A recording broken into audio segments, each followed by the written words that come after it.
Hello students, good morning. अब हम second chapter में भारतीय अर्थव्यवस्था के आगे बढ़ते हैं। कल भी मैंने आपको योजना की इस परिभाषा को समझाने का प्रयास किया था। आज मैं फिर से आपको उसी टॉपिक पर लेकर जा रही हूँ। योजना क्या है? योजना एक निश्चित समय अवधि के अंदर जितने भी हमारे पास साधन उपलब्ध होते हैं, उन संसाधनों से निर्धारित किए गए लक्ष्यों को प्राप्त करने के लिए जो प्रयास किए जाते हैं उसे ही योजना कहा जाता है। अब हम अपने भारतीय अर्थव्यवस्था के अंतर्गत भारतीय अर्थव्यवस्था का विकास करने के लिए जो भी योजना बनाई गई है उसकी परिभाषा और उससे संबंधित सामान्य जानकारियों का अध्ययन करेंगे। योजना इसकी व्याख्या करती है कि किसी भी देश के संसाधनों का प्रयोग किस प्रकार से किया जाना चाहिए। योजना के कुछ सामान्य और कुछ विशेष उद्देश्य होते हैं जिनको एक निर्दिष्ट समयावधि में, अलग समयावधि ऐसा नहीं है कि बस वो समयावधि को हम महत्व नहीं दें, निर्दिष्ट समयावधि में ही प्राप्त करना होता है। भारत में योजना 5 वर्ष की अवधि की होती है। भारत में पंचवर्षीय योजनाओं के माध्यम से आर्थिक विकास किया जा रहा है और इन्हें पंचवर्षीय योजनाएं कहा जाता है। ये शब्दावली राष्ट्रीय नियोजन, हमारा जो राष्ट्रीय नियोजन में अग्रणी देश जिसे सोवियत रूस कहा जा सकता है, सोवियत संघ से ली गई है।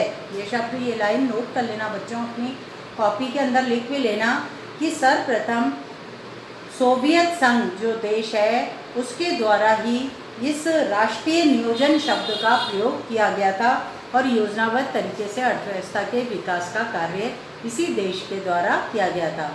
बाद में इसका विखंडन हो गया था सोवियत संघ का, इससे अलग अलग देश बट गए थे, विभाजित हो गए थे। हमारी योजना के प्रलेखों में अनेक केवल 5 वर्ष की योजना अवधि में प्राप्त किए जाने वाले उद्देश्यों का ही उल्लेख नहीं होता है, अपितु आगामी 20 वर्षों के लिए किए जाने वाले उद्देश्यों का भी उल्लेख होता है। इस दीर्घकालीन योजना को परिप्रेक्ष्यात्मक योजना कहते हैं। पंचवर्षीय योजनाओं के द्वारा परिप्रेक्ष्यात्मक योजनाओं के लिए आधार प्राप्त होने की अपेक्षा की जाती है। देखो मैं समझाती हूँ आपको।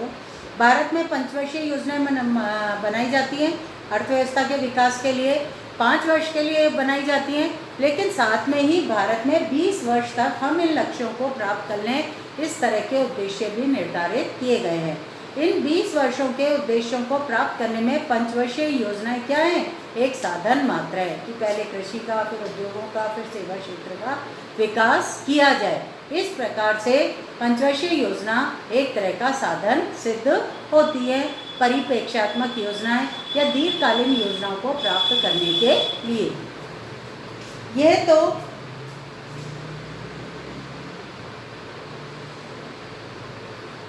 यह तो संभव नहीं होगा कि सभी योजनाओं में उनके सभी लक्ष्यों को एक समान महत्व दिया जाए। वस्तुतः विभिन्न लक्ष्यों में कभी कभी अंतर्द्वंद्व भी हो जाता है। मतलब जैसे हम कहें कि अर्थव्यवस्था के अंदर आधुनिकीकरण को अपनाना है और समानता को अपनाना है। आधुनिकीकरण का मतलब नई नई टेक्नोलॉजी लाना है, नई नई पूंजीगत मशीनों का, प्रौद्योगिकियों का प्रयोग करना है, जबकि समानता का मतलब है सभी लोगों को समान रूप से अच्छा भोजन, अच्छा आवास, अच्छी शिक्षा, अच्छा स्वास्थ्य, दैनिक जीवन की आम वस्तुएं सभी को प्राप्त हो।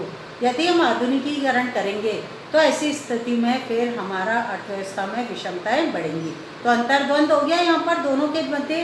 रोजगार से संबंधित पूंजी प्रधान नई प्रौद्योगिकी अपनाएंगे तो हमारे देश में बेरोजगारी बढ़ेगी, रोजगार नहीं बढ़ पाएगा। ऐसी समस्याओं के, ऐसे टॉपिकों के मध्य अंतर्द्वंद हो जाता है और इस अंतर्द्वंद को दूर करके ही हमारे देश का विकास करना हमारे उस समय के नेताओं के समक्ष बहुत बड़ा लक्ष्य था।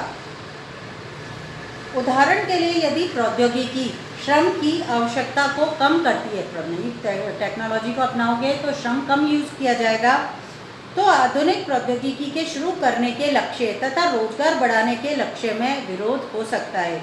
आयोजकों को इस प्रकार के विरोधों का संतुलन करना पड़ता है। ये कार्य इतना सहज नहीं है। भारत की विभिन्न योजनाओं में अलग अलग लक्ष्यों पर बल दिया गया है। हमारी पंचवर्षीय योजनाएं यह नहीं बताती कि प्रत्येक वस्तु और सेवा का कितना उत्पादन किया जाएगा। यह ना तो संभव है। संभव भी नहीं है कि हम कहें कि 5 वर्ष के बाद हमारे देश में गेहूं का प्रोडक्शन 5000 मिलियन टन हो जाएगा या उस वर्ष इतने तक हो जाएगा, ऐसा नहीं हो सकता है। लेकिन सोवियत संघ ने ऐसा किया था और जब ऐसा किया तो वो पूर्ण रूप से फेल हो गया था, विफल रहा था अपनी इस नीति में।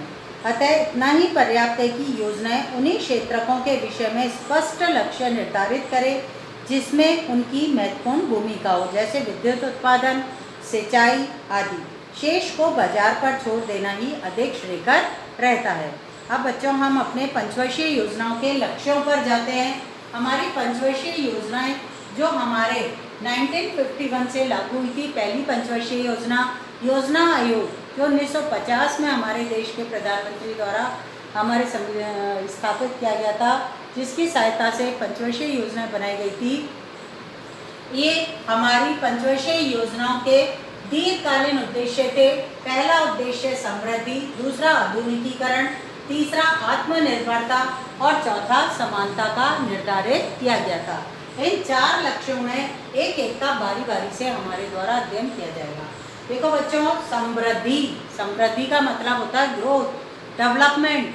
ग्रोथ और डेवलपमेंट के अंतर्गत अर्थव्यवस्था की जीडीपी का अध्ययन किया जाता है। जीडीपी से मतलब आपको पता ही है, सकल घरेलू उत्पाद, ग्रॉस डोमेस्टिक प्रोडक्शन। एक अर्थव्यवस्था के अंदर, ये हमारा भारत यदि हम लेते हैं तो एक भारत के अंतर्गत पूरे वित्तीय वर्ष में जितना भी एरिया, उन सब में जितने भी लोगों के द्वारा वस्तुओं और सेवाओं का उत्पादन किया जाता है, 1 ईयर, एक वित्तीय वर्ष के अंतर्गत जितना भी सभी पूरे भारत में प्रोडक्शन होता है, उन सभी प्रोडक्शन का बाजार मूल्य ही क्या कहलाता है?